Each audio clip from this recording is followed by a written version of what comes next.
वैजापूर तालुक्यातील शिऊर पोलीस ठाण्याच्या पथकाने शुक्रवारी सकाळी कारवाई करून जनावरांचे मांस घेऊन जाणाऱ्या एका दुचाकीस्वारावर कारवाई केली आहे। या कारवाईमध्ये पोलिसांच्या पथकाने 57,500 रुपये किमतीचा मुद्देमाल हस्तगत केला आहे। प्रकरणात आकाश नवनाथ बोरकर राहणार वैजापूर यांनी फिर्याद दिली आहे। त्यांनी दिलेल्या फिर्यादीनुसार 19 सप्टेंबर रोजी सकाळी 10:30 वाजेच्या सुमारास शिऊर बंगला ते नांदगाव रोडने लोणीखुर्द गावाजवळ पोलिसांनी ही कारवाई केली असून यावेळी सद्दाम सत्तार कुरेशी राहणार देवगाव रंगारी तालुका कन्नड जिल्हा छत्रपती संभाजीनगर हा आपल्या दुचाकी क्रमांक MH20 EW 3783 क्रमांकाच्या शाईन कंपनीच्या दुचाकीवरून अंदाजे 50 किलो कापलेले जनावरांचे मांस ज्याची किंमत 7,500 रुपये आहे हे विक्रीसाठी घेऊन जात असल्याचे आढळून आले।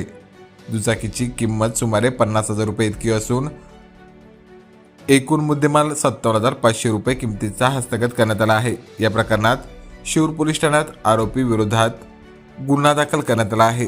प्रकरणाचा पुढील तपास सहाय्यक पोलीस निरीक्षक वैभव रणखाम यांच्या मार्गदर्शनाखाली शिऊर पोलीस ठाण्याचे थोरात हे करीत आहेत।